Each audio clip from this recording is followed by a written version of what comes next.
ਸਤਿਨਾਮ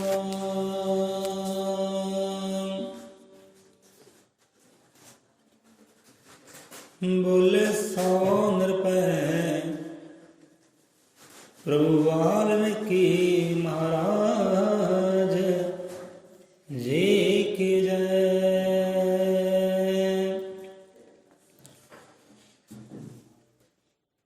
ਅਜ਼ਲ ਅਮਰ ਤ੍ਰਿਕਾਲਦਰਸ਼ੀ ਜਗਤ ਗੁਰੂ ਆਦਿ ਕਵੀ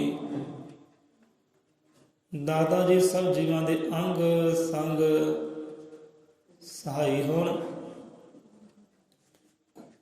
ਸੋ ਉਸ ਪਰਮ ਪਿਤਾ ਪਰਮਾਤਮਾ ਦੇ ਨਾਮ ਦਾ ਓਟ ਆਸਰਾ ਲੈ ਕੇ ਅੱਜ ਦੀ ਵਿਚਾਰਧਾਰਾ ਸ਼ਬਦ ਚਾਰ ਸਾਂਝੇ ਕਰਦੇ ਹਾਂ।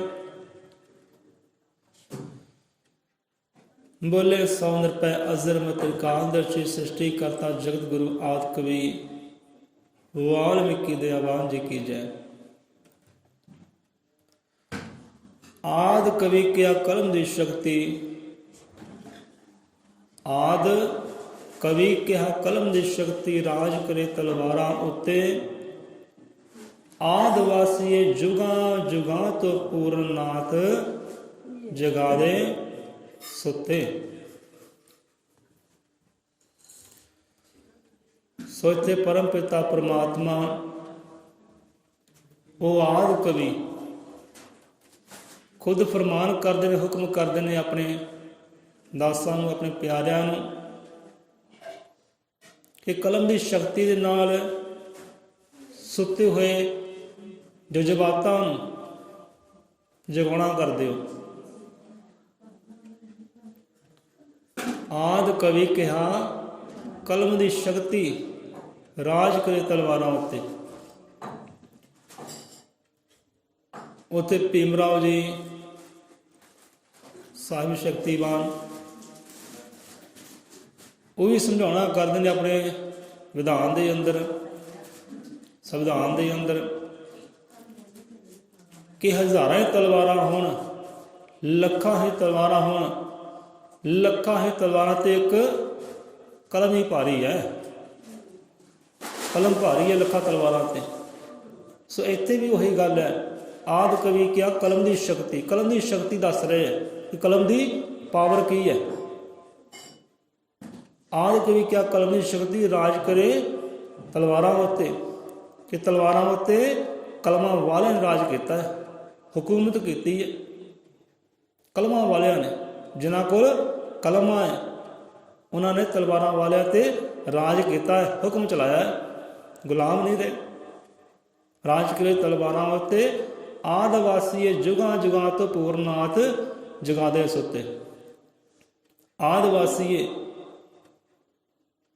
ਇਸ ਭਾਰਤ ਦੇਸ਼ ਦੇ ਮੂਲ ਨਿਵਾਸੀ ਕਿ ਪਿਆਰਿਆ ਉਹਨਾਂ ਮੂਲ ਨਿਵਾਸੀਆਂ ਨੂੰ ਜਿਹੜੇ ਜੁਗਾਂ ਜੁਗਾਂ ਤੋਂ ਅਗਿਆਨਤਾ ਦੇ ਹਨੇਰੇ ਵਿੱਚ, ਅਗਿਆਨਤਾ ਦੀ ਨੀਂਦ ਵਿੱਚ ਸੁੱਤੇ ਹੋਏ ਹੈ, ਕਲਮ ਦੀ ਸ਼ਕਤੀ ਦੇ ਨਾਲ, ਉਸ ਸ਼ਬਦ ਦੇ ਨਾਲ, ਵਿਚਾਰ ਦੇ ਨਾਲ ਉਹਨਾਂ ਨੂੰ ਜਗਾਉਣਾ ਕਰਦੇ, ਸੁੱਤਿਆਂ ਨੂੰ ਜਗਾਉਣਾ ਕਰਦੇ। ਸੁਬਾਣੀ ਅੰਦਰ ਕਲਮ ਦਾ ਜ਼ਿਕਰ ਆਇਆ। ਉਹ ਪਰਮ ਪਿਤਾ ਪਰਮਾਤਮਾ ਜਗਤ ਗੁਰੂ ਆਦਿ ਕਵੀ ਦੀ ਸਿਫਤ ਆਈ ਹੈ, ਵਡਿਆਈ ਆਈ ਹੈ। ਸੋ ਕੋਈ ਵੀ ਪਿਆਰਾ ਪਰਮਾਤਮਾ ਦੀ ਸਿਫਤ ਕਰ ਤਾਂ ਨਹੀਂ ਸਕਦਾ, ਪਰ ਇੱਥੇ ਪ੍ਰਯਾਸ ਕੀਤਾ ਹੈ, ਕੋਸ਼ਿਸ਼ ਕੀਤੀ ਹੈ ਉਹ ਪਰਮ ਪਿਤਾ ਦੀ ਵਡਿਆਈ ਕਰਨ ਦੀ। ਜੋ ਵੀ ਬਾਣੀ ਉਚਾਰੀ ਗਈ ਹੈ ਉਹ ਸਾਰੀ ਦੀ ਸਾਰੀ ਉਹ ਪਰਮਾਤਮਾ ਦੀ ਸਿਫਤ ਹੈ। ਕਿਹੜੇ ਪਰਮਾਤਮਾ ਦੀ ਸਿਫਤ ਗਾਈ ਗਈ ਹੈ? ਉਹ ਜਗਤ ਗੁਰੂ ਆਦਿ ਕਵੀ ਦੀ, ਸਤਿਗੁਰੂ ਵਾਲਮੀਕਿ ਮਹਾਰਾਜ ਜੀ ਦੀ ਸਿਫਤ ਗਾਈ ਗਈ ਹੈ। ਹੁਣ ਆਪਾਂ ਅਰਦਾਸ ਪੜ੍ਹਦੇ ਹਾਂ। ਜੋ ਅਰਦਾਸ ਪਹਿਲਾਂ ਇਤਿਹਾਸ ਆਉਂਦਾ ਹੈ ਉਹ ਪਰਮ ਪਿਤਾ ਪਰਮਾਤਮਾ ਜਗਤ ਗੁਰੂ ਆਦਿ ਕਵੀ ਦੀ ਸਿਫਤ ਹੀ ਆਉਂਦੀ ਹੈ, ਵਡਿਆਈ ਆਉਂਦੀ ਹੈ। ਉਸ ਤੋਂ ਅੱਗੇ ਜਾ ਕੇ ਬੇਨਤੀ ਆਉਂਦੀ ਹੈ, ਪਰਮਾਤਮਾ ਅੱਗੇ ਅਰਜ਼ ਆਉਂਦੀ ਹੈ, ਅਰਦਾਸ ਆਉਂਦੀ ਹੈ, ਪੁਕਾਰ ਆਉਂਦੀ ਹੈ। ਪਰਮਾਤਮਾ ਮੈਂ ਹੁਣ ਪੁਕਾਰ ਕਰ ਰਿਹਾ ਤੇਰੇ ਚਰਨਾਂ ਵਿੱਚ, ਪਹਿਲਾਂ ਸਿਫਤ ਆਉਂਦੀ ਹੈ, ਵਡਿਆਈ ਆਉਂਦੀ ਹੈ। ਵਾਲਮੀਕ ਤ੍ਰੈਲੋਕ ਮੇਂ ਗਾਜਤ ਪਏ ਆਨੰਦ, ਬ੍ਰਹਮਾ ਵਿਸ਼ਨੂੰ ਪੁਕਾਰਦੇ ਪ੍ਰਗਟ ਪੈ ਗੋਬਿੰਦ। ਪ੍ਰਗਟ ਪੈ ਗੋਬਿੰਦ। ਕਿਉਂ ਨਿਰੰਕਾਰ ਪਰਮਾਤਮਾ ਆਪ ਮਾਨਸ ਦੇਹੀ ਧਾਰਨ ਕਰਕੇ ਇਹ ਧਰਤੀ ਤੇ ਆਏ। ਧਰਤੀ ਤੇ ਆਏ ਅਤੇ ਪਰਮਾਤਮਾ ਵਾਲਮੀਕ ਮਹਾਰਾਜ ਸਿਫਤ ਸਲਾਹ ਕੀ ਹੈ, ਵਡਿਆਈ ਕੀ ਹੈ, ਉਹ ਆਪਾਂ ਸਾਂਝੀ ਕਰਦੇ ਹਾਂ। ਅੱਜ ਐਤਵਾਰ ਦਾ ਦਿਨ ਹੈ। ਸੋ ਬਹੁਤ ਲੋਕ ਅਣਜਾਣ ਹੈ, ਬਹੁਤੇ ਲੋਕ ਅਣਜਾਣ ਇਸ ਪਰਮਾਤਮਾ ਦੀ, ਆਪਣੇ ਸਤਿਗੁਰ ਦੀ ਵਡਿਆਈ ਤੋਂ, ਸਿਫਤ ਤੋਂ ਅਣਜਾਣ ਹੈ ਬਹੁਤੇ ਲੋਕ। ਸੋ ਆਪਾਂ ਪਹਿਲਾਂ ਵੀ ਕਹਿੰਦੇ ਆਏ ਹਾਂ ਕਿ ਭਾਈ ਅਦਬ ਆਪਣੇ ਗੁਰੂਆਂ ਦਾ, ਰਹਿਬਰਾਂ ਦਾ, ਸੰਤਾਂ ਦਾ, ਆਪਣੇ ਰੱਬ ਦਾ ਅਦਬ, ਜਿੰਨਾ ਤੁਸੀਂ ਅਦਬ ਕਰੋਗੇ ਉਨਾ ਅਦਬ, ਉਨਾ ਸਤਿਕਾਰ ਸੰਸਾਰ ਤੁਹਾਡਾ ਕਰੇਗਾ। ਇਹ ਪੱਕੀ ਗੱਲ ਹੈ। ਜਿੰਨਾ ਵੀ ਤੁਸੀਂ ਆਪਣੇ ਸੰਤਾਂ ਦਾ, ਗੁਰੂਆਂ ਦਾ ਅਦਬ ਕਰੋਗੇ, ਆਪਣੀ ਜ਼ੁਬਾਨ 'ਤੇ ਅਦਬ ਲੈ ਕੇ ਆਓਗੇ, ਰਸਨਾ 'ਤੇ ਸਤਿਕਾਰ ਲੈ ਕੇ ਆਓਗੇ, ਸੰਸਾਰ ਵੀ ਤੁਹਾਡਾ ਉਨਾ ਹੀ ਅਦਬ ਸਤਿਕਾਰ ਕਰੇਗਾ। ਸਭ ਸੰਤਾਂ ਰਹਿਬਰਾਂ ਦਾ ਅਦਬ ਕਰਨਾ, ਸਤਿਕਾਰ ਕਰਨਾ। ਹੁਣ ਦੇਖੋ ਆਪਾਂ ਗੁਰੂਆਂ ਪੀਰਾਂ ਦਾ ਨਾਮ ਪੁਕਾਰਦੇ ਹਾਂ, ਕਿੱਦਾਂ ਪੁਕਾਰਦੇ ਹਾਂ? ਜਾਂ ਹੋਰ ਜੀਵ ਕੋਈ ਆਪਣੇ ਸਤਿਗੁਰੂ ਦਾ ਨਾਮ ਪੁਕਾਰਦਾ ਹੈ, ਕਿ ਸੰਤ ਮਹਾਂਪੁਰਖ ਦਾ, ਰੱਬ ਦਾ ਨਾਮ ਪੁਕਾਰਦਾ, ਕਿੱਦਾਂ ਪੁਕਾਰਦਾ ਹੈ? ਬੜੇ ਸਤਿਕਾਰ ਨਾਲ ਪੁਕਾਰਦਾ ਹੈ। ਗੁਰੂ ਕਹਿ ਕੇ, ਸਤਿਗੁਰੂ ਕਹਿ ਕੇ, ਸੰਤ ਕਹਿ ਕੇ, ਉਹ ਰੱਬ ਕਹਿ ਕੇ ਪੁਕਾਰਦਾ ਹੈ। ਪਰ ਜਦੋਂ ਗੱਲ ਆਉਂਦੀ ਹੈ ਪਰਮ ਪਿਤਾ ਪਰਮਾਤਮਾ ਜਗਤਗੁਰੂ ਆਦਿ ਕਵੀ ਮਹਾਰਾਜ ਜੀ ਦੀ, ਉਦੋਂ ਕਿੱਦਾਂ ਪੁਕਾਰਦੇ ਹਾਂ? ਜਾਂ ਅਸੀਂ ਕਿੱਦਾਂ ਪੁਕਾਰਦੇ ਹਾਂ? ਜਾਂ ਹੋਰ ਜੀਵ ਹੈ ਉਹ ਕਿੱਦਾਂ ਪੁਕਾਰਦਾ ਹੈ? ਕਿੱਦਾਂ ਪੁਕਾਰਦੇ ਆ? ਤੁਹਾਨੂੰ ਪਤਾ ਸਾਰੇ ਕਿੱਦਾਂ ਪੁਕਾਰਦੇ ਆ। ਇੱਦਾਂ ਪੁਕਾਰਦੇ ਜਿਵੇਂ ਛੋਟਾ ਭਾਈ ਹੋਵੇ, ਛੋਟਾ ਭਰਾ ਹੋਵੇ। ਹੁਣ ਚਾਚਾ ਤਾਇਆ ਨੂੰ ਬੁਲਾਉਂਦੇ ਨਾ, ਉਹ ਵੀ ਅਦਬ ਨਾਲ ਬੁਲਾਉਂਦੇ ਆ। ਆ ਮੇਰੇ ਚਾਚਾ ਜੀ ਹੈ, ਆ ਮੇਰੇ ਤਾਇਆ ਜੀ ਹੈ, ਅਦਬ ਨਾਲ ਬੁਲਾਉਂਦੇ ਆ। ਜੇ ਜਗਤ ਗੁਰੂ ਦੀ ਗੱਲ ਆਉਂਦੀ ਹੈ, ਆਦਿ ਕਵੀ ਦੀ ਗੱਲ ਆਉਂਦੀ ਹੈ, ਉਦੋਂ ਭਰਾਵਾਂ ਦੇ ਬਾਅਦ ਜਿਵੇਂ ਛੋਟਾ ਭਾਈ ਹੋਵੇ। ਬਹੁਤੇ ਲੋਕ ਹੈ ਉੱਦਾਂ ਕਹਿਣਾ ਕਿ ਮੈਂ ਭਾਈ ਅਦਬ ਕਰਦਾ, ਮੈਂ ਸਤਿਕਾਰ ਕਰਦਾ। ਇਹ ਕਦਾ ਅਦਬ ਸਤਿਕਾਰ ਹੋਇਆ? ਆਪਣੇ ਆਪ ਤੋਂ ਨੀਵਾਂ ਦੱਸ ਕੇ ਰਸਨਾ ਤੇ ਨਾਮਾ ਲੈ ਕੇ ਆਉਣਾ, ਉਹ ਵੀ ਸੰਪੂਰਨ ਨਹੀਂ, ਪੂਰਨ ਨਹੀਂ, ਉਹ ਵੀ ਅਧੂਰਾ, ਉਹ ਵੀ ਅਧੂਰਾ। ਮੈਂ ਇੱਥੇ ਸਿਫਤ ਕੀ ਹੈ, ਵਡਿਆਈ ਕੀ ਹੈ? ਪਰਮ ਪਿਤਾ ਪਰਮਾਤਮਾ ਜਗਤ ਗੁਰੂ ਆਦਿ ਕਵੀ ਜੀ।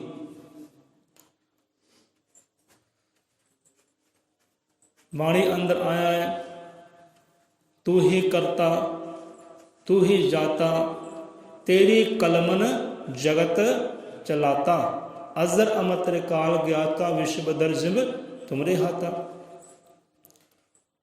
ਹੁਣ ਉਹ ਦੇਖੋ, ਉਹ ਮਾਨਸ, ਉਹ ਰਾਮ, ਜਿਸ ਰਾਮ ਨੂੰ ਭਗਵਾਨ ਕਹਿ ਕੇ ਪੁਕਾਰਿਆ ਜਾਂਦਾ ਹੈ, ਜਿਸ ਰਾਮ ਨੂੰ ਭਗਵਾਨ ਕਹਿ ਕੇ ਪੁਕਾਰਿਆ ਜਾਂਦਾ ਹੈ, ਉਹੀ ਭਗਵਾਨ ਹੁਣ ਕੀ ਪੁਕਾਰ ਕਰ ਰਿਹਾ ਹੈ? ਰਾਮਚੰਦਰ ਕੀ ਪੁਕਾਰ ਕਰਦਾ ਹੈ? ਕਿੱਦਾਂ ਅਦਬ ਕਰਦਾ ਹੈ, ਕਿੱਦਾਂ ਸਤਿਕਾਰ ਕਰਦਾ ਹੈ ਉਸ ਜਗਤ ਗੁਰੂ ਦਾ, ਉਹ ਆਦਿ ਕਵੀ ਦਾ। ਤੂੰ ਹੀ ਕਰਤਾ ਤੂੰ ਹੀ ਜਾਤਾ, ਤੇਰੀ ਕਲਮਨ ਜਗਤ ਚਲਾਤਾ। ਹੁਣ ਸ਼੍ਰੀ ਰਾਮਚੰਦਰ ਬਾਬਾ ਕਹਿ ਕੇ ਨਹੀਂ ਸੀ ਬੁਲਾਉਂਦੇ, ਭਗਤ ਕਹਿ ਕੇ ਨਹੀਂ ਸੀ ਬੁਲਾਉਂਦੇ, ਬਾਲਮੀਕ ਕਹਿ ਕੇ ਨਹੀਂ ਸੀ ਬੁਲਾਉਂਦੇ, ਉਹ ਤਾਂ ਭਗਵਾਨ ਕਹਿ ਕੇ ਬੁਲਾਉਂਦੇ ਸੀ, ਭਗਵਾਨ ਕਹਿ ਕੇ ਬੁਲਾਉਂਦੇ ਸੀ। ਹੇ ਭਗਵਾਨ, ਹੇ ਭਗਵਾਨ, ਤੂੰ ਹੀ ਸੰਸਾਰ ਦਾ ਕਰਤਾ ਹੈ, ਤੂੰ ਹੀ ਸੰਸਾਰ ਦਾ ਜਾਤਾ ਹੈ। ਆਪ ਦੀ ਕਲਮ ਸਾਰੇ ਸੰਸਾਰ ਨੂੰ ਚਲਾ ਰਹੀ ਹੈ, ਆਪ ਦੀ ਕਲਮ ਦੀ ਸ਼ਕਤੀ ਸਾਰੇ ਸੰਸਾਰ ਨੂੰ ਚਲਾ ਰਹੀ ਹੈ। ਤੂੰ ਹੀ ਕਰਤਾ ਤੂੰ ਹੀ ਜਾਤਾ, ਤੇਰੀ ਕਲਮਨ ਜਗਤ ਚਲਾਤਾ। ਹੇ ਅਜ਼ਰ, ਹੇ ਅਮਰ, ਹੇ ਤ੍ਰਿਕਾਲ ਦੇ ਦਰਸ਼ੀ। कि आप अजर हो, आप अजर हो, ना जन्म विच हो, ना मरण विच हो, ना तुहानूं कट सकदा ना कोई वढ़ सकदा है। आप सदा सਦੀवी रहण वाले अमर हो। आप अजर हो, अमर हो, तिन्ना कालों दे ज्ञाता हो। भूतकाल, वर्तमान काल ते भविख काल, इन्हां तिन्ना कालों दे आप ज्ञाता हो। की बीत चुकिया है वो भी जानते हो, की होना है वो भी जानते हो, की चल रहा है दुनिया ते वो भी जानते हो। तिन्ना कालों दे आप ज्ञाता हो। ते सारी सृष्टि, सारा ब्रह्मंड, खंड ब्रह्मंड आपके हत्थां ते बेद दे समान है। ये सिफत, ये वड्याई रामचंद्र मुख चों कर रहे हैं उस जगत गुरु की आदि कवि की।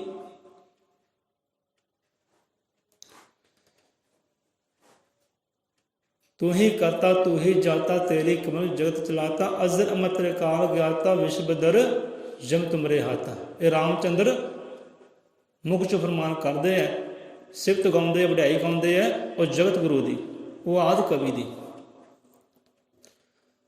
हुण देखो बाणी विच भी आउंदा है, ज़्यादातर रमायण का जिक्र आउंदा है। लोग भी कहते हैं कि बाबा वाल्मीकि जी ने रमायण की रचना की, सिर्फ रमायण की रचना की। रमायण की है, रमायण विच की है? हुण रमायण देखो, कहते वाल्मीकियां का धार्मिक ग्रंथ है रमायण, वो धार्मिक ग्रंथ नहीं है, वो साडा धार्मिक ग्रंथ बिल्कुल भी नहीं है। रमायण की है? रमायण संसारी ग्रंथ है। रमायण नूं आपां राजनीतिक ग्रंथ भी कह सकते हैं।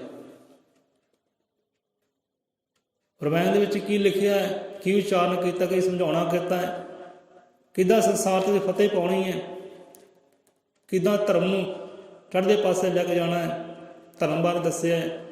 राजनीति भरपूर है, किदां छल कपड़ दे नाल किसी नूं हराउणा है, उत्ते फसे हासिल करनी है, भाई तो भाई किदां मरवाउणा है, वो राजनीति रमायण दे विच है।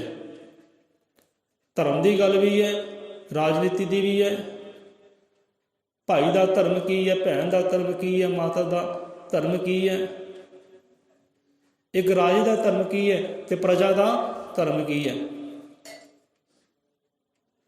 सारा समझाया गया है रमायण के अंदर।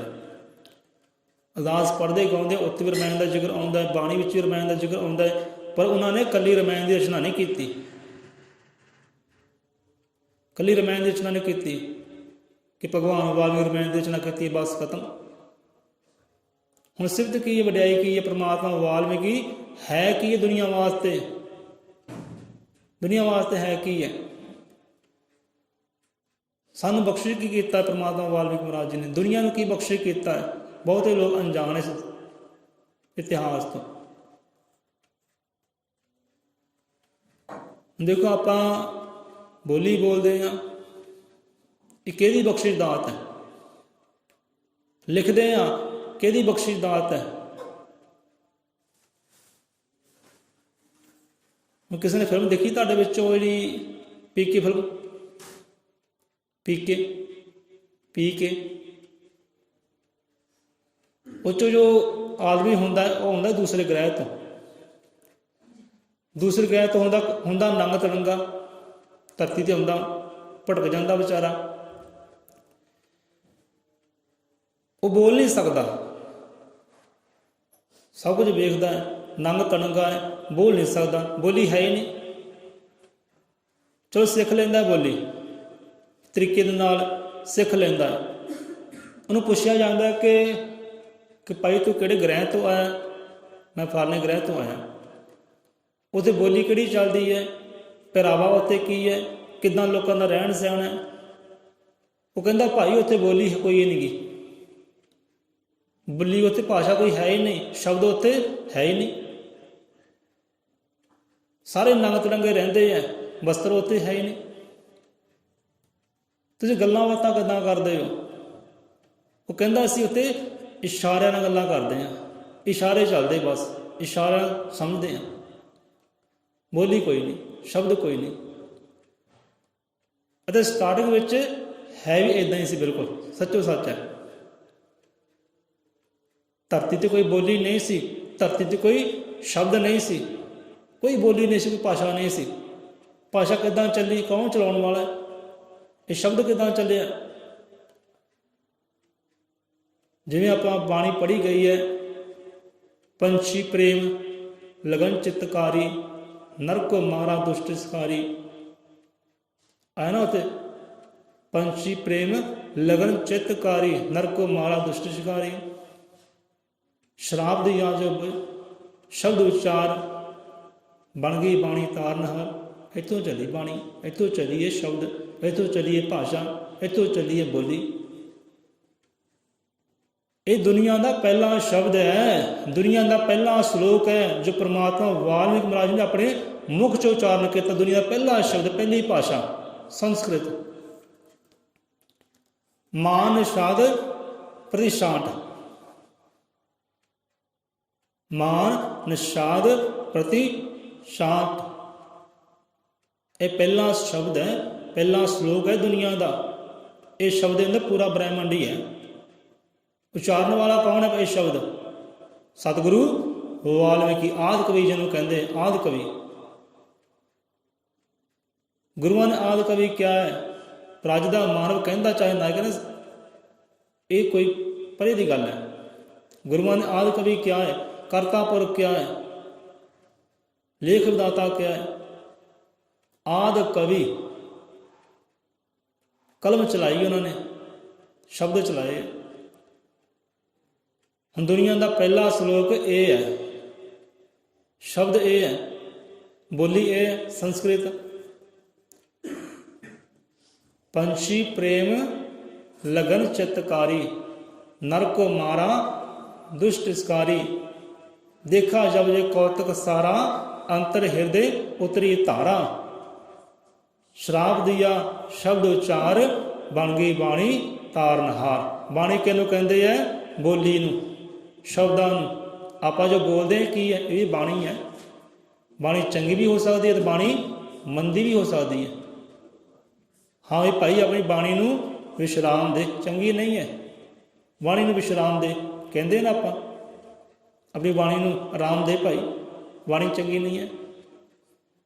ਸੋ ਇੱਥੋਂ ਚੱਲੀਏ ਬਾਣੀ, ਇੱਥੋਂ ਚੱਲਿਆ ਸ਼ਬਦ, ਇੱਥੋਂ ਚੱਲੀਏ ਬੋਲੀ। ਤੇ ਬੋਲੀ ਬਖਸ਼ਣ ਵਾਲਾ ਜਗਤ ਗੁਰੂ ਆਦਿ ਕਵੀ ਵਾਲਮੀਕੀ ਭਗਵਾਨ। ਆਪਾਂ ਬੋਲੀ ਬੋਲਦੇ ਹਾਂ ਨਾ, ਇਹ ਬੋਲੀ ਵੀ ਉਹਦੀ ਬਖਸ਼ੀ ਹੋਈ ਹੈ, ਕਿਸੇ ਹੋਰ ਦੀ ਨਹੀਂ ਹੈ। ਕਹਿੰਦੇ ਸਾਨੂੰ ਵਾਲਮੀਕੀ ਜੀ ਨੇ ਦਿੱਤਾ ਕੀ ਹੈ? ਉਹ ਹੈ ਕੀ ਹੈ ਸਾਡੇ ਵਾਸਤੇ? ਸਾਡੇ ਗੁਰੂ ਤਾਂ ਭਾਈ ਹੋਰ ਹੀ ਹੈ, ਉਹਦਾ ਆਪਾਂ ਅਦਬ ਕਰਦੇ, ਉਹਦਾ ਸਤਿਕਾਰ ਕਰਦੇ। ਅਸੀਂ ਨਹੀਂ ਜਾਣਦੇ ਕਿਸੇ ਵਾਲਮੀਕੀ ਨੂੰ। ਉਹਨੇ ਕਿਸ ਨੂੰ ਦਿੱਤਾ? ਉਹਨੇ ਤੁਹਾਨੂੰ ਬੋਲੀ ਦਿੱਤੀ ਹੈ, ਲਿਖਤ ਦਿੱਤੀ ਹੈ, ਕਲਮ ਦਿੱਤੀ ਹੈ, ਕਲਮ ਦੀ ਸ਼ਕਤੀ ਦਿੱਤੀ ਹੈ। ਇਹ ਗੀਤ ਸੰਗੀਤ, ਜਿੰਨੇ ਰਾਗ ਹੈ, ਜਿੰਨੇ ਸੁਰ ਹੈ, ਜਿੰਨੀਆਂ ਬਾਣੀਆਂ, ਜਿੰਨੀਆਂ ਕਹਾਣੀਆਂ, ਇਹ ਸਾਰੀਆਂ ਉਹਦੀਆਂ ਬਖਸ਼ੀਆਂ ਹੋਈਆਂ। ਸੋ ਪਹਿਲਾ ਸ਼ਬਦ ਉਚਾਰ ਕੀਤਾ ਸੰਸਕ੍ਰਿਤ ਭਾਸ਼ਾ ਹੋਈ ਹੈ। ਅਤੇ ਅੱਜ ਜੋ ਸੰਸਾਰ ਦੇ ਅੰਦਰ ਜਿੰਨੀਆਂ ਭਾਸ਼ਾ ਬੋਲੀਆਂ ਜਾਂਦੀਆਂ ਹੈ, ਉਹ ਸਾਰੀਆਂ ਸੰਸਕ੍ਰਿਤ ਤੋਂ ਵਿੱਚੋਂ ਹੀ ਨਿਕਲੀਆਂ। ਅਤੇ ਸੰਸਕ੍ਰਿਤ ਦੇ ਪਿਤਾਮਾ ਜਿਹੜੇ, ਉਹ ਪਰਮ ਪਿਤਾ ਪਰਮਾਤਮਾ ਜਗਤ ਗੁਰੂ ਆਦਿ ਕਵੀ ਵਾਲਮੀਕੀ ਭਗਵਾਨ ਹੈ। ਸੰਸਕ੍ਰਿਤ ਦੇ ਪਿਤਾਮਾ, ਪਿਤਾ, ਸੰਸਕ੍ਰਿਤ ਦੇ ਪਿਤਾ ਵਾਲਮੀਕੀ ਮਹਾਰਾਜ ਹੀ ਹੈ। ਅਤੇ ਜਿੰਨੀਆਂ ਭਾਸ਼ਾ ਬੋਲੀ ਜਾਂਦੀਆਂ ਸੰਸਾਰ ਅੰਦਰ, ਸਾਰੀਆਂ ਸੰਸਕ੍ਰਿਤ ਤੋਂ ਵਿੱਚੋਂ ਹੀ ਨਿਕਲੀਆਂ। ਸਿਫਤ ਕਿਹਦੀ, ਵਡਿਆਈ ਕਿਹਦੀ ਹੈ? ਉਸ ਜਗਤ ਗੁਰੂ ਆਦਿ ਕਵੀ ਵਾਲਮੀਕੀ ਮਹਾਰਾਜ ਜੀ ਦੀ। ਸੋ ਗ੍ਰੰਥਾਂ ਦੀ ਗੱਲ ਆਈ, ਬਾਣੀਆਂ ਦੀ ਗੱਲ ਆਈ। ਕਹਿੰਦੇ ਰਮਾਇਣ ਦੀ ਰਚਨਾ ਕੀਤੀ ਹੈ, ਕਦੀ ਰਮਾਇਣ ਦੀ ਸਹੀ ਰਚਨਾ ਕੀਤੀ ਹੈ। ਹੁਣ ਸਭ ਤੋਂ ਪਹਿਲਾ ਗ੍ਰੰਥ ਰਚਿਆ ਹੈ ਅਕਸ਼ਰ ਲਕਸ਼ਰ। ਅਕਸ਼ਰ ਲਕਸ਼ਰ ਗ੍ਰੰਥ ਰਚਿਆ ਉਹਨਾਂ ਨੇ ਪਹਿਲਾਂ, ਦੁਨੀਆ ਦਾ ਪਹਿਲਾ ਗ੍ਰੰਥ ਅਕਸ਼ਰ ਲਕਸ਼ਰ। ਉਹ 'ਚ ਹੈ ਕੀ ਹੈ? ਉਹਦੇ ਵਿੱਚ ਪਰਮਾਤਮਾ ਨੇ, ਸਤਿਗੁਰਾਂ ਨੇ ਸੋਝੀ ਕਰਵਾਈ ਹੈ ਦੁਨੀਆ ਨੂੰ, ਅੱਖਰਾਂ ਦੀ, ਸ਼ਬਦਾਂ ਦੀ, ਬੋਲਣਾ ਸਿਖਾਉਣਾ ਕੀਤਾ ਹੈ। ਉਹ ਸਮਾਂ ਸੀ ਬੋਲੀ ਕੋਈ ਨਹੀਂ ਸੀ, ਸਾਰੇ ਇਸ਼ਾਰੇ ਨਾਲ ਗੱਲਾਂ ਕਰਦੇ ਸੀ, ਨੰਗ ਤੜਗੇ ਸੀ, ਇਸ਼ਾਰੇ ਨਾਲ ਗੱਲਾਂ ਹੁੰਦੀਆਂ ਸੀ, ਇਸ਼ਾਰੇ ਸਮਝਦੇ ਸੀ, ਬੋਲੀ ਕੋਈ ਨਹੀਂ ਸੀ। ਸ਼ਬਦ ਤੁਰੇ ਹੈ, ਅੱਖਰ ਤੁਰੇ ਹੈ, ਤਾਂ ਹੀ ਬੋਲੀ ਤੁਰੀ ਹੈ। ਹੁਣ ਦੇਖੋ, ਬੱਚਾ ਪੈਦਾ ਹੁੰਦਾ ਹੈ, ਤੁਸੀਂ ਉਹਨੂੰ ਬੁਲਾਓ ਨਾ, ਖਾਲੀ ਇਸ਼ਾਰੇ ਕਰੋ, ਤੁਹਾਡੇ ਇਸ਼ਾਰੇ ਨੂੰ ਸਮਝੇਗਾ। ਜਿੰਨਾ ਚਿਰ ਤੁਸੀਂ ਬੋਲਦੇ ਨਹੀਂਗੇ ਕਿ ਕਾਕਾ ਪਾਪਾ ਕਹਿ, ਬੱਚਾ ਮੰਮੀ ਕਹਿ, ਦੀਦੀ ਕਹਿ, ਉਹਨਾਂ ਚਿਰ ਉਹ ਬੋਲ ਨਹੀਂ ਸਕਦਾ। ਇਹ ਹੈ ਕੀ ਹੈ? ਪਾਪਾ ਹੈ, ਮੰਮੀ ਹੈ, ਦੀਦੀ ਹੈ, ਕੀ ਹੈ? ਇਹ ਹੈ ਤਾਂ ਸ਼ਬਦ ਹੀ ਹੈ ਨਾ, ਸ਼ਬਦਾਂ ਦਾ ਇਕੱਠ ਹੈ। ਇਹ ਸ਼ਬਦ ਉਚਾਰਦੇ ਤਾਂ ਬੱਚਾ ਸਮਝਦਾ ਹੈ। ਉਹ ਵੀ ਫਿਰ ਇੱਕ ਦਿਨ ਪਾਪਾ ਬੋਲਦਾ ਹੈ, ਮੰਮਾ ਬੋਲਦਾ ਹੈ, ਦੀਦੀ ਬੋਲਦਾ ਹੈ। ਹੁਣ ਸ਼ਬਦ ਕੰਨਾਂ ਅੰਦਰ ਗਏ ਤੇ ਬੋਲਿਆ। ਜੇ ਸ਼ਬਦ ਨਾ ਬੋਲਦੇ, ਉਹ ਬੋਲ ਕਦੇ ਸਕਦਾ ਹੀ ਨਹੀਂ, ਕਦੇ ਬੋਲ ਸਕਦਾ ਹੀ ਨਹੀਂ। ਇੰਨੇ ਸ਼ਬਦਾਂ ਅੰਦਰ ਪਾਵਰ ਹੈ। ਤੇ ਸ਼ਬਦ ਉਚਾਰਨ ਵਾਲਾ ਜਗਤ ਗੁਰੂ ਆਦਿ ਕਵੀ ਵਾਲਮੀਕੀ ਮਹਾਰਾਜ ਹੈ, ਸਭਨਾਂ ਦਾ ਦਾਤਾ। ਸ਼ਬਦ ਗੁਰੂ ਵੀ ਕਿਹਾ ਉਹਨਾਂ ਨੂੰ ਬਾਣੀ ਅੰਦਰ, ਵਾਕ ਗੁਰੂ ਵਾਲਮੀਕੀ, ਸ਼ਬਦ ਗੁਰੂ ਵਾਲਮੀਕੀ, ਆਦਿ ਗੁਰੂ ਵਾਲਮੀਕੀ, ਜੁਗਾਦ ਗੁਰੂ ਵਾਲਮੀਕੀ। ਸਮਝੋ ਕਿਤੇ ਬਾਣੀ ਨੂੰ। ਦੇਖੋ, ਸਕੂਲਾਂ ਵਿੱਚ ਜਾਂਦੇ ਆ, ਪਹਿਲਾਂ ਕੀ ਸਿਖਾਇਆ ਜਾਂਦਾ ਹੈ? ਆਪਾਂ ਸਕੂਲੇ ਗਏ ਆ, ਸਾਨੂੰ ਸਿਖਾਇਆ ਗਿਆ 35 ਅੱਖਰੀ ਪੰਜਾਬੀ ਦੀ, 35 ਅੱਖਰੀ, ਊੜਾ ਐੜਾ ਈੜੀ ਸੱਸਾ ਹਾਹਾ। ਟੀਚਰ ਨੇ ਸਿਖਾਇਆ ਕਿ ਊੜਾ ਆ ਬੋਲਦਾ ਹੈ, ਊੜਾ ਇੱਥੇ ਲੱਗਣਾ, ਐੜਾ ਇੱਥੇ ਲੱਗਣਾ। ਇੱਦਾਂ ਹੀ ਅਕਸ਼ਰ ਲਕਸ਼ਰ ਗ੍ਰੰਥ ਹੈ, ਉੱਥੇ ਅੱਖਰਾਂ ਦੀ ਸੋਝੀ ਕਰਵਾਈ ਹੈ, ਅੱਖਰਾਂ ਦੀ ਪਛਾਣ ਕਰਾਈ ਦੁਨੀਆ ਨੂੰ ਕਿ ਇਹ ਅੱਖਰ ਕਿੱਥੇ ਲੱਗਣਾ ਹੈ, ਇਹ ਸੁਰ ਕੀ ਕੱਢਦਾ ਹੈ, ਬੋਲੀ ਕੀ ਕੱਢਦਾ ਹੈ। ਅੱਖਰਾਂ ਦੀ ਪਛਾਣ ਕਰਾਈ ਹੈ।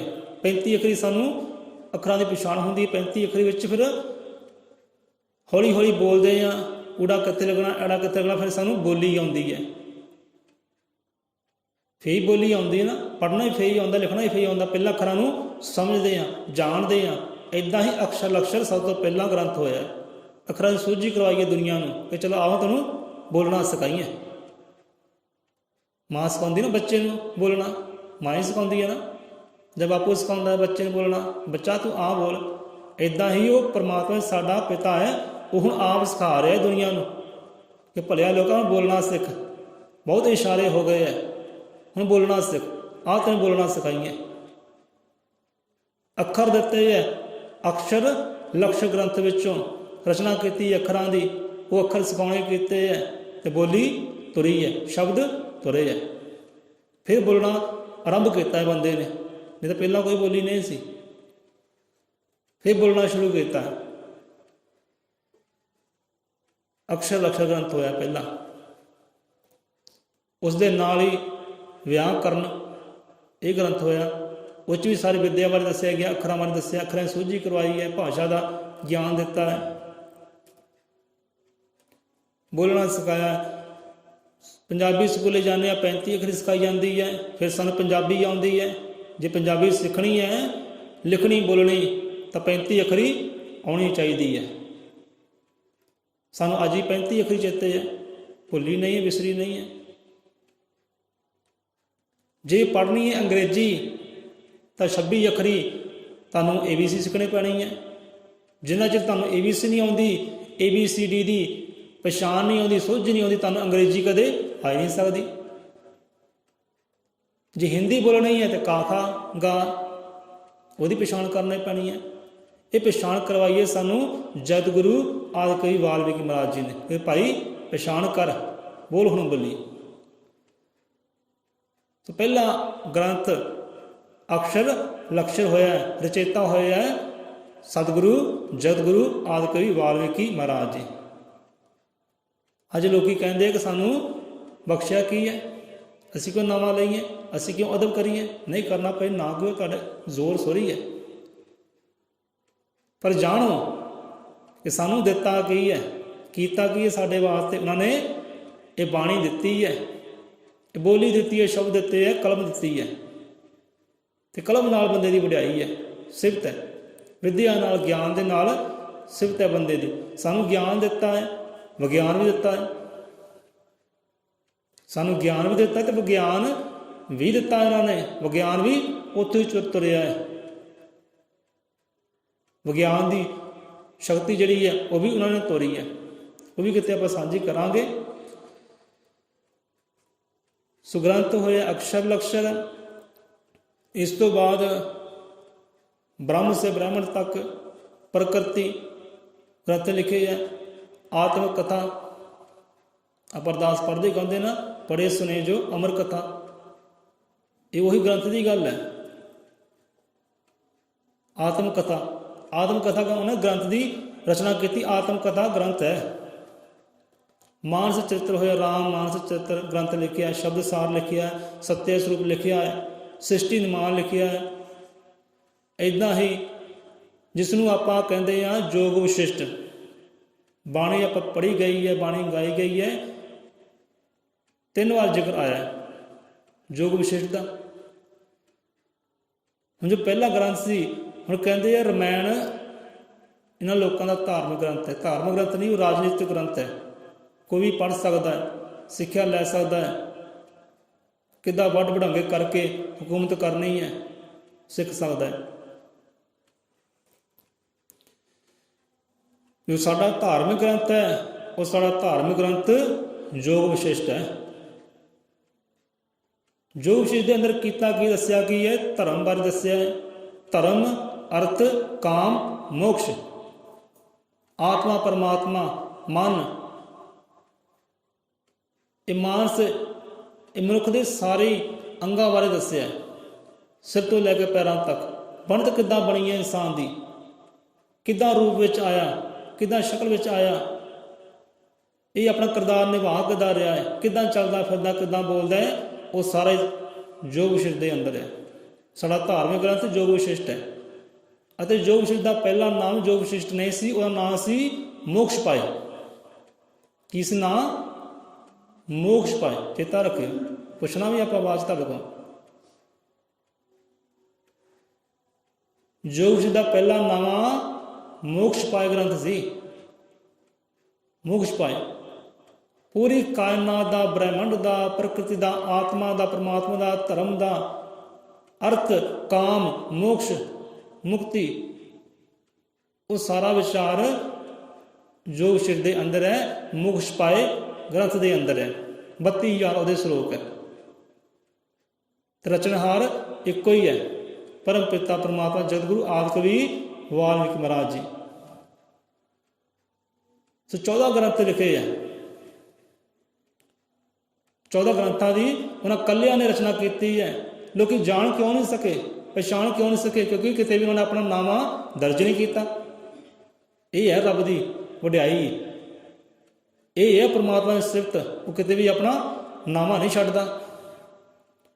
ਆਪਾਂ ਕੋਈ ਵੀ ਕਾਰਜ ਕਰਦੇ ਨਾ, ਉੱਥੇ ਮੋਹਰ ਛੱਡ ਆਉਂਦੇ ਆ ਕਿ ਆਹ ਮੈਂ ਕੀਤਾ। ਗੁਰੂਆਂ ਪੀਰਾਂ ਸੰਤਾਂ ਦੇ ਬਾਣੀਆਂ ਲੈ ਲਓ, ਉੱਥੇ ਮੋਹਰ ਲੱਗੀ ਹੈ ਸੰਤਾਂ ਦੀ, ਗੁਰੂਆਂ ਦੀ ਮੋਹਰ ਲੱਗੀ ਹੈ, ਆਪਣੇ ਨਾਵੇਂ ਲਿਖੇ ਹੈ ਕਿ ਫਲਾਣੇ ਗੁਰੂ ਦੀ ਬਾਣੀ ਹੈ, ਫਲਾਣੇ ਗੁਰੂ ਦਾ ਸ਼ਬਦ ਹੈ। ਪਰ ਇੱਕੋ ਪਰਮਾਤਮਾ ਹੈ। ਕਲਮ ਚਲਾਈ ਹੈ, ਵਿਦਿਆ ਚਲਾਈ ਹੈ, ਗਿਆਨ ਚਲਾਇਆ, ਵਿਗਿਆਨ ਚਲਾਇਆ, ਗੀਤ ਸੰਗੀਤ ਦਿੱਤਾ ਹੈ ਸੰਸਾਰ ਨੂੰ, ਪਰ ਕਿਤੇ ਵੀ ਨਾਮ ਹੀ ਹੈ ਨਹੀਂ।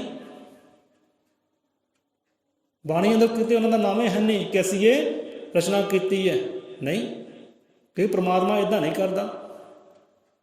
ਉਹ ਕਿਤੇ ਵੀ ਆਪਣੀ ਮੋਹਰਾਂ ਨਹੀਂ ਲਾਉਂਦਾ। ਜੇ ਮੋਹਰਾਂ ਲਾਉਣੀਆਂ ਹੁੰਦੀਆਂ ਨਾ, ਬੰਦੇ ਦੇ ਮੋਹਰਾਂ ਲੱਗੀਆਂ ਹੋਣੀਆਂ ਸੀਆਂ ਕਿ ਆਹ ਹਿੰਦੂ ਆ, ਮੁਸਲਮਾਨ ਹੈ, ਸਿੱਖ ਹੈ, ਈਸਾਈ ਹੈ, ਮੋਹਰਾਂ ਲੱਗੀਆਂ ਹੋਣੀਆਂ ਸੀ। ਕਿਉਂਕਿ ਉਹ ਕਿਤੇ ਵੀ ਆਪਣੀ ਮੋਹਰ ਨਹੀਂ ਲਾਉਂਦਾ, ਕਿਤੇ ਮੋਹਰ ਨਹੀਂ ਲਾਉਂਦਾ, ਆਪਣੀ ਆਪ ਦਿਖਾਉਂਦਾ ਨਹੀਂ ਕਿ ਮੈਂ ਕੀਤਾ ਹੈ। ਬੰਦਾ ਕਰਦਾ ਹੈ, ਮੋਹਰ ਛੱਡ ਕੇ ਆਉਂਦਾ ਹੈ ਆਪਣੀ ਕਿ ਮੈਂ ਇਹ ਕੀਤਾ ਹੈ।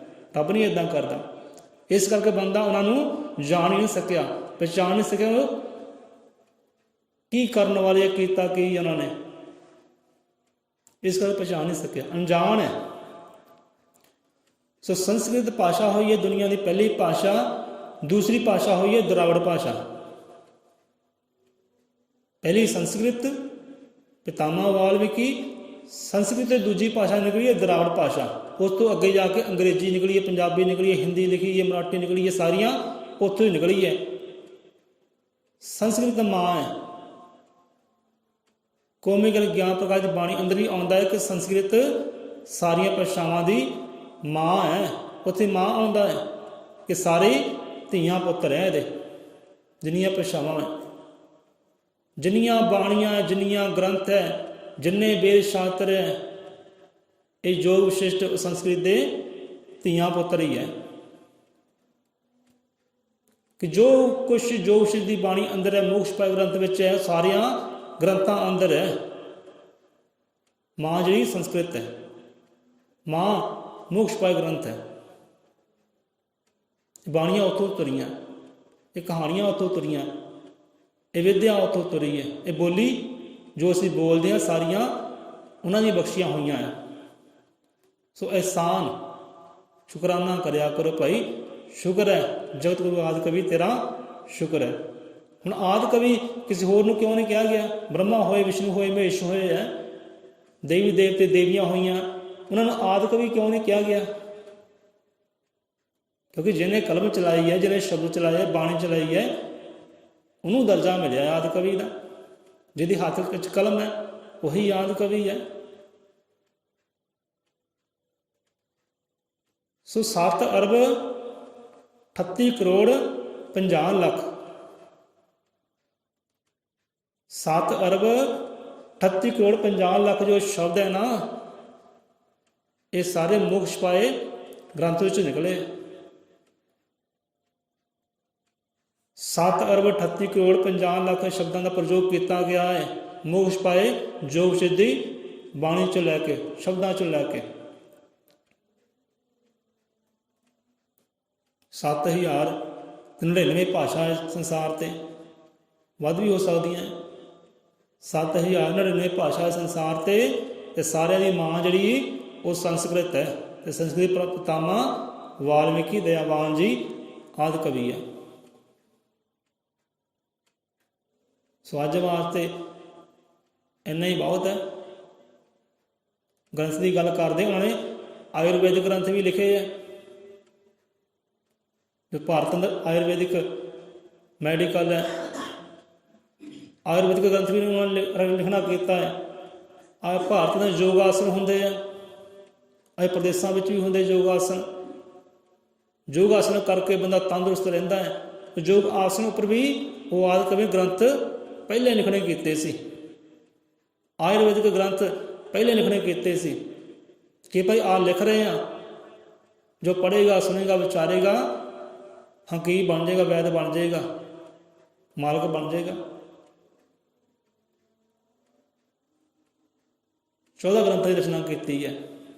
ਜਿੰਨੇ ਹੀ ਦੁਨੀਆ ਦੇ ਗ੍ਰੰਥ ਹੈ, ਵੇਦ ਹੈ, ਸਾਰੇ ਉਹਨਾਂ ਦੀ ਰਚਨਾ ਹੈ। ਉੱਥੋਂ ਹੀ ਸਾਰੇ ਉਪਜੇ ਹੈ, ਉੱਥੋਂ ਹੀ ਸਾਰੇ ਜਨਮੇ ਹੈ। ਸਭ ਦਾ ਦਾਤਾ ਉਹੀ ਹੈ। ਤੂੰ ਹੀ ਕਰਤਾ ਤੂੰ ਹੀ ਜਾਤਾ, ਤੇਰੀ ਕਲਮ ਜਗਤ ਜਗਾਤਾ, ਅਜ਼ਰ ਅਮਰ ਤੇਰੇ ਕਾਲ ਗਿਆਤਾ, ਵਿਸ਼ਵ ਬਦਰ ਜਬ ਤੁਮਰੇ ਹੱਥ। ਕਿ ਸਭ ਕੁਝ ਮਾਲਕਾ ਤੇਰੇ ਹੱਥ ਵਿੱਚ ਹੀ ਹੈ। ਇਹ ਖੰਡ ਬ੍ਰਹਮੰਡ ਸਭ ਜੀਵ ਜੰਤੂ ਤੇਰੇ ਹੱਥ ਵਿੱਚ ਹੀ ਹੈ। ਤੂੰ ਹੀ ਸਭਨਾਂ ਦਾ ਦਾਤਾ ਹੈ, ਤੂੰ ਹੀ ਸਭਨਾਂ ਦਾ ਲੇਖ ਵਿਦਾਤਾ ਹੈ। ਸਵਾਦ ਕਵੀ ਕਿਆ ਕਲਮ ਦੀ ਸ਼ਕਤੀ ਰਾਜ ਕਰੇ ਤਲਵਾਰਾਂ ਉੱਤੇ, ਆਦਿਵਾਸੀ ਜੁਗਾਂ ਜੁਗਾਂ ਤੋਂ ਪੂਰਨਾਥ ਜਗਾ ਦੇ ਸੁੱਤੇ। ਜੇ ਕਿਸੇ ਨੇ ਜਗਾਉਣਾ ਕੀਤਾ ਹੈ ਨਾ, ਸ਼ਬਦਾਂ ਨੇ ਜਗਾਉਣਾ ਕੀਤਾ ਹੈ, ਵਿਦਿਆ ਨੇ ਜਗਾਉਣਾ ਕੀਤਾ ਹੈ, ਕਲਮ ਦੀ ਸ਼ਕਤੀ ਨੇ ਜਗਾਉਣਾ ਕੀਤਾ ਹੈ। ਇੰਨੀ ਸ਼ਕਤੀ ਹੈ ਕਲਮ ਦੇ ਅੰਦਰ। ਸੋ ਇੱਥੇ ਹੀ ਆਪਾਂ ਵਿਸ਼ਰਾਮ ਲੈਂਦੇ ਹਾਂ। ਸੋ ਅਗਲੇ ਵਿਚਾਰ ਕਿਤੇ ਫੇਰ ਕਰ ਲਾਂਗੇ, ਕਿਉਂਕਿ ਪਰਮਾਤਮਾ ਸਿਫਤ ਸਲਾਹ ਕਰਨੀ ਸੌਖੀ ਸੌਰੀ ਹੈ, ਕਰ ਨਹੀਂ ਸਕਦਾ ਕੋਈ। ਉਹਦੀਆਂ ਵਡਿਆਈਆਂ ਕੀ ਹੈ, ਸਿਫਤਾਂ ਕਿਉਂ, ਕੀ ਹੈ ਉਹਨਾਂ ਦੀ ਸਿਫਤਾਂ, ਇਹ ਤਾਂ ਗੁਰੂ ਪਾਤਸ਼ਾਹ ਰਹਿਬਰ ਵੀ ਹੱਥ ਜੋੜ ਗਏ ਹੈ ਕਿ ਨਹੀਂ ਮਾਲਕਾ ਤੇਰੀਆਂ ਸਿਫਤਾਂ ਆਪਾਂ ਕਰ ਨਹੀਂ ਸਕਦੇ। ਤੂੰ ਬੇਅੰਤ ਸੁਆਮੀ ਹੈ, ਤੂੰ ਬੇਅੰਤ ਸੁਆਮੀ ਹੈ। ਸਿਫਤ ਤੋਂ ਵਡਿਆਈਆਂ ਤੋਂ ਕਿਤੇ ਪਰੇ ਹੈ, ਕਿਉਂ ਕਰ ਹੀ ਨਹੀਂ ਸਕਦਾ। ਸੋ ਜਾਣੋ ਪਹਿਚਾਣੋ ਕਿ ਸਿਫਤਾਂ ਕੀ ਹੈ, ਉਹਦੀਆਂ ਵਡਿਆਈਆਂ ਕੀ ਹੈ। ਸੋ ਅਦਬ, ਜਿੰਨਾ ਮੇਰਾ ਭਾਈਚਾਰਾ, ਜਿੰਨਾ ਮੇਰਾ ਸਮਾਜ ਸੁਣਦਾ ਹੋਵੇ ਤਾਂ ਪਹਿਲਾਂ ਆਪ ਅਦਬ ਕਰਨਾ ਸਿੱਖਣ, ਆਪਣੇ ਸੰਤਾਂ ਦਾ, ਗੁਰੂਆਂ ਦਾ, ਜਿਹਨੇ ਸਾਨੂੰ ਨਵਾਂ ਆਪਣਾ ਬਖਸ਼ਿਆ ਉਹਦਾ ਅਦਬ ਕਰਨਾ ਸਿੱਖਣ, ਸਤਿਕਾਰ ਕਰਨਾ ਸਿੱਖਣ। ਜੇ ਸਤਿਕਾਰ ਕਰਨਾ ਸਿੱਖ ਲਿਆ, ਅਦਬ ਕਰਨਾ ਸਿੱਖ ਲਿਆ, ਦੁਨੀਆ ਵੀ ਤੁਹਾਡਾ ਅਦਬ ਕਰੇਗੀ, ਸਤਿਕਾਰ ਤੁਹਾਡਾ ਕਰੇਗੀ। ਜੇ ਤੁਹਾਡੀ ਰਸਨਾ 'ਤੇ ਅਦਬ ਨਹੀਂ ਹੈ, ਸੰਤਾਂ ਮਹਾਂਪੁਰਖਾਂ ਨੂੰ ਲੈ ਕੇ, ਕੋਈ ਜਗਤ ਗੁਰੂ ਆਦਿ ਕਵੀ ਨੂੰ ਲੈ ਕੇ ਜੇ ਅਦਬ ਨਹੀਂ ਹੈ, ਸਤਿਕਾਰ ਨਹੀਂ ਹੈ, ਦੁਨੀਆ ਤੁਹਾਡਾ ਅਦਬ ਕਰ ਹੀ ਨਹੀਂ ਸਕਦੀ, ਕਦੇ ਨਹੀਂ ਕਰ ਸਕਦੀ। ਜੋ ਬੋਲੇ ਸੋ ਨਿਰਭੈ ਅਜ਼ਰ ਮਤਿ ਕਾਮਦਰਸ਼ੀ, ਸ੍ਰਿਸ਼ਟੀ ਕਰਤਾ ਜਗਤ ਗੁਰੂ ਆਦਿ ਕਵੀ, ਵਾਲਮੀਕਿ ਦਇਆਵਾਨ ਜੀ ਕੀ ਜੈ।